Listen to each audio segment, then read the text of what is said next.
Early morning, every morning in the shop. Yeah, and outside. And there they go.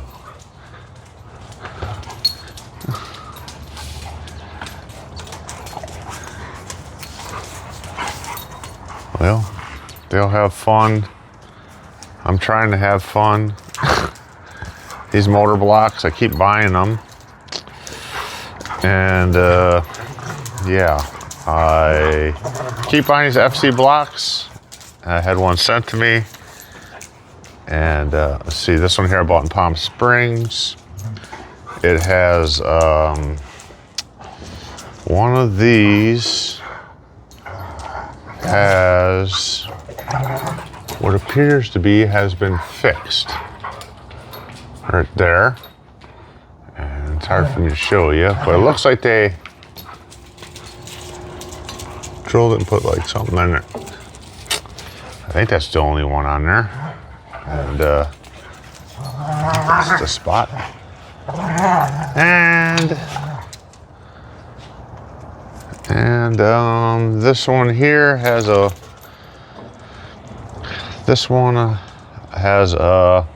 another stud that was drilled out larger.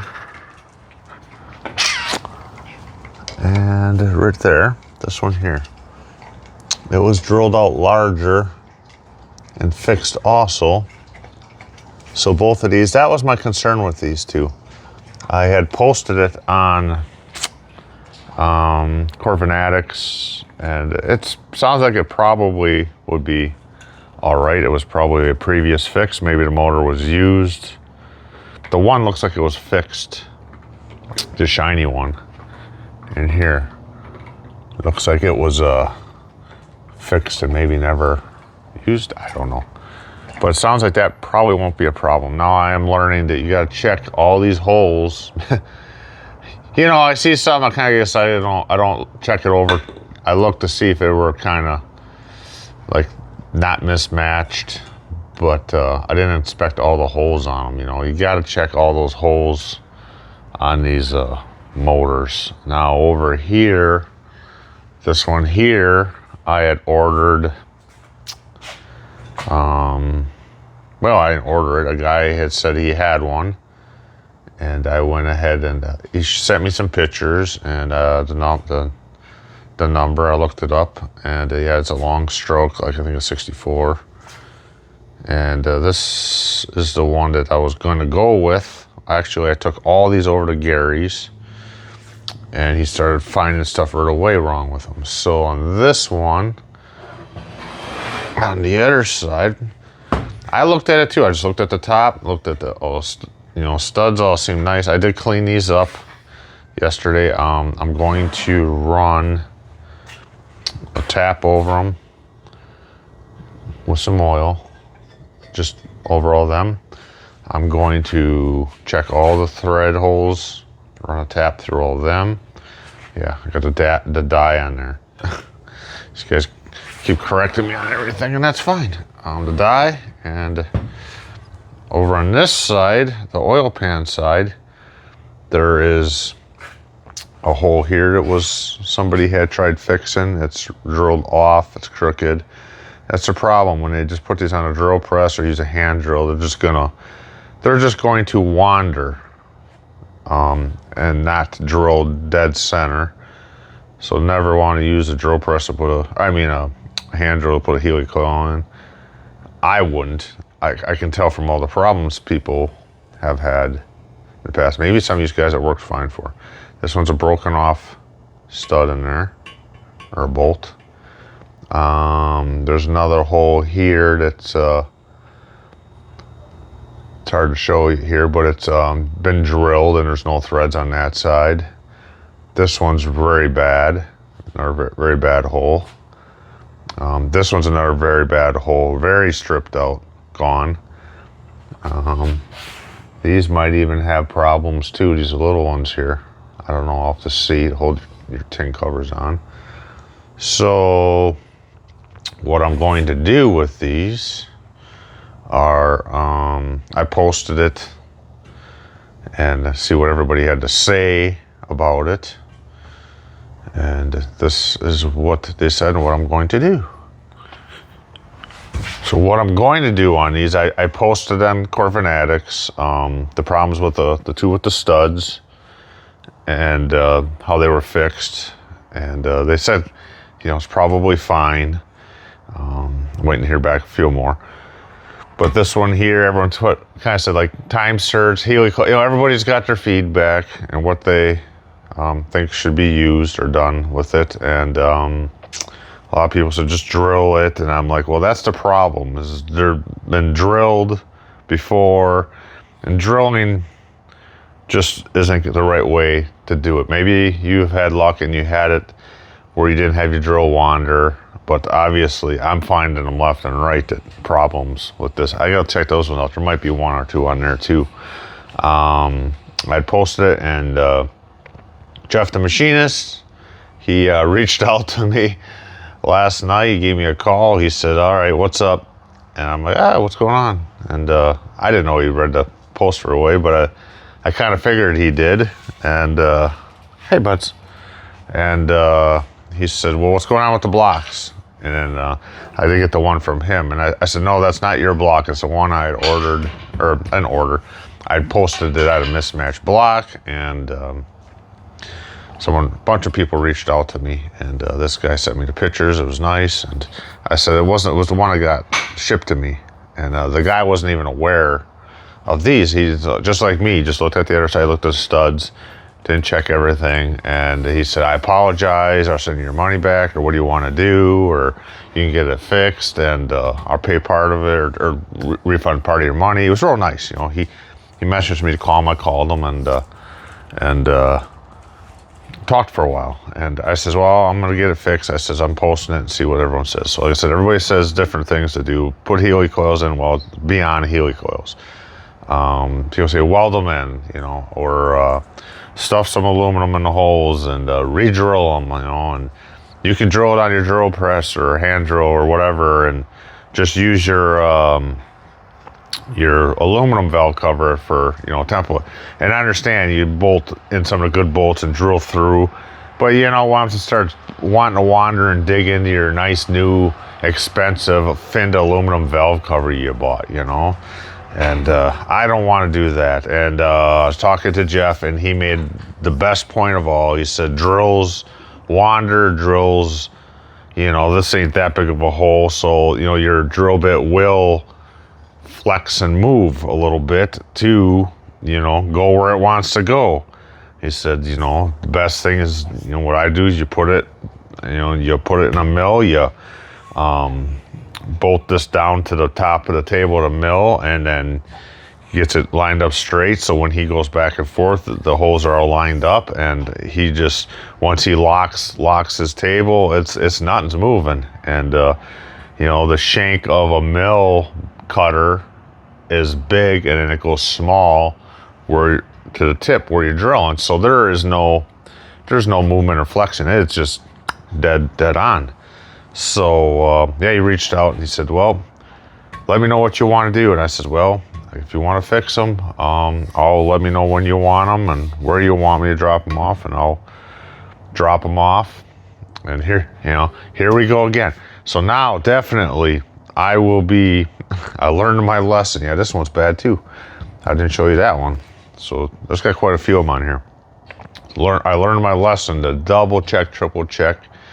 Don't just buy the first thing you see just because it's there and you got it for an all right price. I have to run a file over this too, make sure it's been banged a little bit here. So that's where I am with these motor blocks here, these halves. I keep calling them blocks. I've gotten corrected.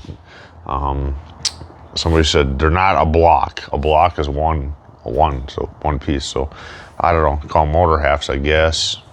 Corvair motor halves, Corvair castings, I don't know. So, and then he said, of course, he'll have to, when he does drill these out, and he'll have to get these time certs, depending on how big the holes will have to be. He'll get them accordingly, order them accordingly. Very nice. Yeah, I can't believe he reached out to me again. I'm like, I don't want to bother them and, keep keep going, hey, can you fix my crap?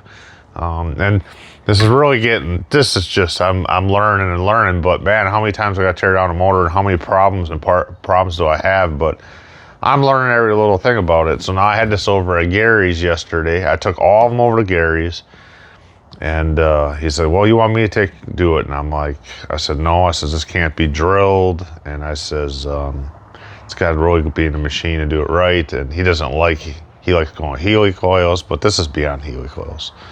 And he just doesn't like time certs. He goes, because you put a big hole in it, then what do? You know, like he thinks those are just going to fall out. I think you put time certs in, put studs in, and you're done. Forget it, you know. Don't take nothing in and out of this block as much as, you know, if you don't have to, risking losing or damaging any of the holes. So, and I asked him too, when you put bolts in, you put a drop of oil in there, or never sees. He says, yeah, either or, you know.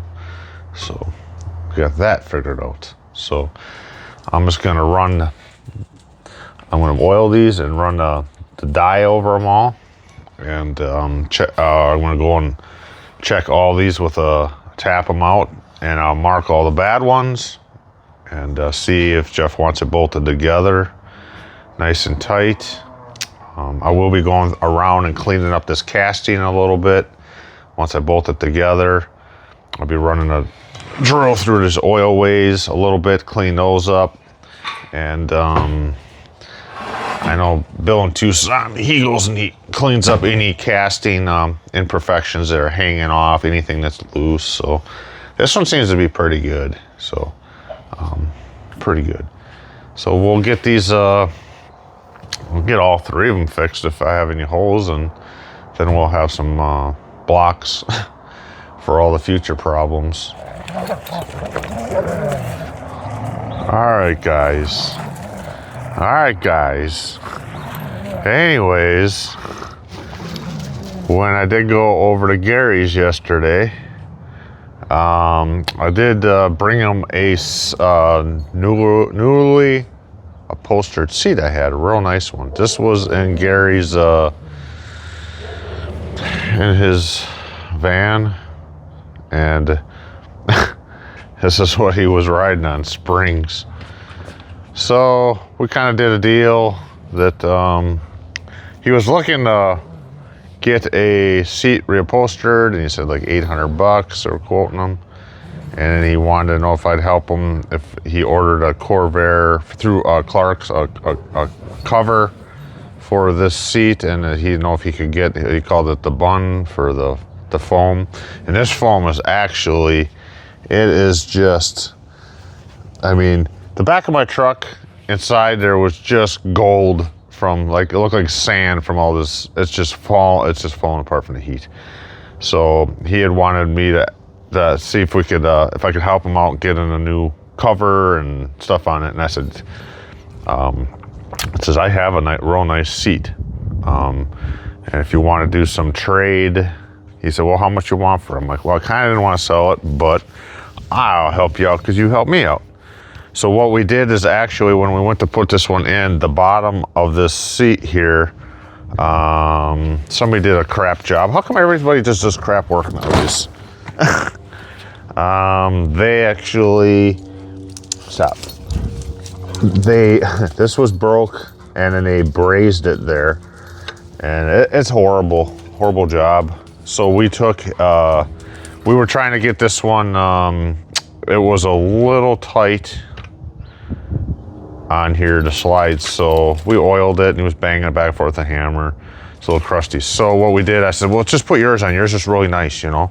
So we put his bracketry on his on my new seat I gave him, and we got that on there for him. So, and what we did is he had rebuilt some carburetors for me, and he does such a fantastic job. And I says, you know, I need to learn how to do these carburetors. And he said, I know. I said, I'm going to pay you. Well, I'll do some more sets, and you can teach me how to do that. So let me go show you what these carburetors look like he did. These are the carburetors he did. These are 3 of them. These are for the 140. It did not have carburetors on it. So it's got the primaries and secondaries. We found the carburetors. He said he had to replace one top because there was a bang in it. It was like ground out or something. So he does such a nice job, and paints them back to the factory colors. So he rebuilt these, and he was very happy today. He said they turned out so nice. So that's Gary's work there. And he gave me he didn't paint the linkage here because there's a little wear spot on them in here, on some of these here ends.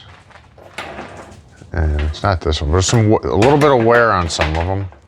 And he asked me if I could fix them, if I could weld them in. I said, yep. I looked at them.